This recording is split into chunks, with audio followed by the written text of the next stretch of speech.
ভাই বৃষ্টির দিনে কি মাছরে খাবার দেওয়া যাবে? হ্যাঁ, বৃষ্টির দিনে খাবার দেওয়ার ব্যাপারে আমাদের অনেক কিন্তু ভ্রান্ত ধারণা আছে। অনেকে চিন্তা করি যে বৃষ্টির দিনে মাছরে যদি খাবার না দেই সেক্ষেত্রে তো মাছ মারা যেতে পারে। অনেকে চিন্তা করি যে বৃষ্টির দিনে মাছরে খাবার দিলে কিছুই হবে না। আবার অনেকে চিন্তা করে থাকি যে বৃষ্টির দিনে খাবার দিব নাকি দিব না, এই একটা কনফিউশনে থেকে যায়। সো এই যে বৃষ্টির দিনে মাছের খাবার দিবেন কি দিবেন না, এই সম্পর্কে আমরা আজকে আলোচনা করার চেষ্টা করব। আমরা মোটামুটি 4টি অংশে ভাগ করছি। এই 4টা অংশে আমরা জানার চেষ্টা করব যে এই বৃষ্টির দিনে মাছের খাবার দিবেন কি দিবেন না, কতটুকু দিবেন বা কিভাবে দিবেন, এই সম্পর্কে আমরা জানার চেষ্টা করব। তো চলুন শুরু করা যাক। দেখুন, বৃষ্টি এখনো শুরু হয় নাই। বৃষ্টি আসার আগের ধাপ, মেঘলা অবস্থায় আছে, আকাশ মেঘাচ্ছন্ন, অর্থাৎ আকাশ গুমট ভাব হয়ে আছে। এই সময়ে আপনি মাছরা খাবার দিবেন কিনা, এই সময় আপনি খেয়াল করবেন। আপনার পুকুরে মাছ যদি না গাবায় না বাসে, সেই ক্ষেত্রে আপনি মাছরা খাবার দিতে পারেন। কারণ কি, যখন মেঘলা আবহাওয়া থাকে এই সময় পুকুরে অক্সিজেন স্বল্পতা হতে পারে, এবং অক্সিজেন স্বল্পতা হলে মাছ গাবাইতে পারে, মাছ ভাসতে পারে। এই সময় মাছের কিন্তু খাবার প্রতি রুচি থাকে না। সো যদি এই অবস্থা হয় তাহলে খাবার দিবেন না। আর যদি মাছ স্বাভাবিক থাকে সেই ক্ষেত্রে আপনি কিন্তু খাবার দিতে পারেন। যেহেতু মেঘলা আবহাওয়া, এই সময় সূর্য আলোর উপস্থিতি থাকে না। সূর্য আলোর উপস্থিতি না থাকলে সেক্ষেত্রে পুকুরে সালোক সংশ্লেষণ হতে বাধা হয়। এতে করে কিন্তু পুকুরে প্রাকৃতিক খাবার তৈরিটা কম হবে। এই কারণে অনেকে কি হয়ে থাকেন, এখানে লিকুইড সার বা জৈব সার বা বিভিন্ন ধরনের কম্পোস্ট সার ব্যবহার করতে চান। এই জিনিস ব্যবহার থেকে বন্ধ রাখতে হবে। মেঘলা আবহাওয়া দিনে আপনি এই ধরনের কোনো জিনিস ব্যবহার করবেন না। এর পাশাপাশি অনেকে সরিষা খোল ব্যবহার করে থাকেন।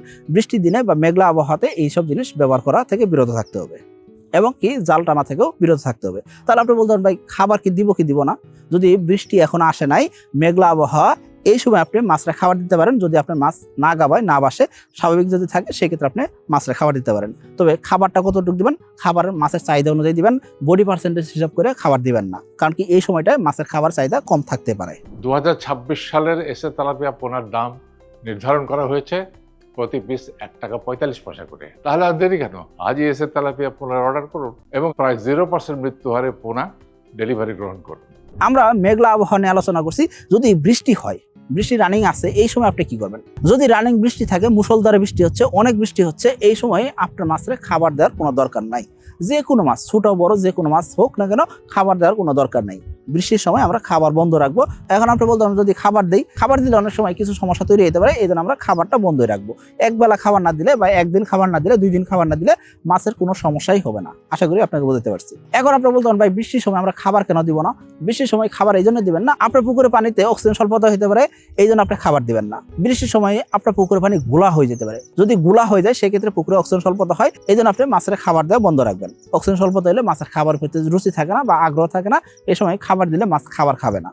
এর পাশাপাশি বৃষ্টির সময় পুকুর পানি ঠান্ডা হয়ে যায়। ঠান্ডা আবহাওয়ায় বা ঠান্ডা পরিবেশে এই সময় কিন্তু মাছের খাবারের প্রতি চাহিদা কম থাকে। এর পাশাপাশি সূর্য আলো যদি উপস্থিতি নাই, এই ক্ষেত্রে সালোক সংশ্লেষণ হইতেছে না। অন্যদিকে আপনার পুকুরের পানি ঠান্ডা, ঠান্ডা পানিতে কিন্তু অক্সিজেন কম থাকে। আশা করি বুঝতে পারছি। এই জন্য আপনি বৃষ্টির সময় খাবার দেওয়াটা বন্ধ রাখবেন। এখন আসেন, বৃষ্টি পরবর্তী সময় কি করবেন? বৃষ্টি পরবর্তী সময় আপনি মাছের খাবার দিতে পারবেন, তবে খেয়াল করুন, যদি পুকুর পানি গোলা হয়ে যায়, এই ক্ষেত্রে খাবারটা বন্ধ রাখতে হবে। এর পাশাপাশি মাছের খাবার চাহিদা দেখে আপনাকে খাবার দিতে হবে। খাবার নিয়ে গেছেন মানে খাবার দিয়ে দিবেন এমন নয়। মাছের খাবারের প্রতি যদি চাহিদা থাকে, সেই ক্ষেত্রে খাবার দিবেন। এছাড়া খাবারের পরিমাণটা অবশ্যই কমাই দেওয়ার চেষ্টা করবেন, কারণ কি বৃষ্টি হয়ে গেছে, বৃষ্টি হওয়ার পরে অনেক সময় পুকুর পানিতে অক্সিজেন স্বল্পতা থেকে যায়। এর পাশাপাশি পুকুর পানি গোলা হয়, গোলা হলেও কিন্তু পুকুরে অক্সিজেন স্বল্পতা হয়, এবং কি মাছের খাবারের প্রতি রুচি কম থাকতে পারে। অনেক সময় বৃষ্টি হয়ে যায়, তারপরে দেখা যায় সূর্য আলো উপস্থিতি নাই বা সূর্য আলো ওঠে নাই, এই সময় কিন্তু পানি ঠান্ডা থাকে, এই সময় কিন্তু পুকুরে অক্সিজেন স্বল্পতা হতে পারে। আশা করি আপনারা বুঝতে পারছি। সো মাছের খাবারের চাহিদা দেখে আপনাকে খাবার দিতে হবে। 1 দিন 2 দিন 5 দিন খাবার না দিলে যে মাছ মরে যাবে, মাছ অসুস্থ হবে, এমন কিছুই না। আশা করি আপনাকে বুঝতে পারছি। কি ভাই, মাছ খাবার ঠিকই খাচ্ছে কিন্তু আশানুরূপ ফল পাচ্ছেন না, আর মাছ চাষে বারবার লস খাচ্ছেন? তাহলে আজই এসে তেলাপিয়া পোনা চাষ করেন। কারণ এসে তেলাপিয়া পোনা খায় কম, বাড়ে বেশি, আর তাই খামারি ভাইদের প্রথম পছন্দ এসে তেলাপিয়া পোনা। এখন আসেন, চতুর্থ যে অবস্থা হয় সেটা কি? সারা রাত বৃষ্টি হয়েছে, এখন দিনের বেলা ঝলমলে আবহাওয়া, সুন্দর আবহাওয়া, কিন্তু আপনার পুকুর পানি গুলা হয়ে আছে। এই ক্ষেত্রে আপনি খাবার দিবেন কিনা? যদি পুকুর পানি গুলা হয়, সেক্ষেত্রে খাবারটা কমাই দিবেন। আর যদি পুকুর পানি গোলা না হয়, সারা রাত বৃষ্টি হয়েছে, কোনো সমস্যা নাই, আপনার পুকুরের পানি স্বাভাবিক আছে বা আপনার পুকুরের পানি গভীরতা কিছু বাড়ছে, এই ক্ষেত্রে কি আপনি মাছরা খাবার দিবেন কিনা? হ্যাঁ, অবশ্যই খাবার দিবেন।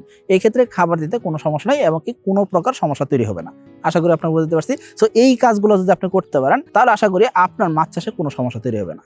আর আমি যে বিষয়গুলো আলোচনা করলাম, আশা করি এই বিষয়গুলো নিয়ে আপনাদের অনেক প্রশ্ন থাকতে পারে, অনেক সংশয় থাকতে পারে, সেই সমস্যার সমাধান আশা করি পেয়ে গেছেন। সকলে ভালো থাকবেন, সুস্থ থাকবেন। আসসালামু আলাইকুম।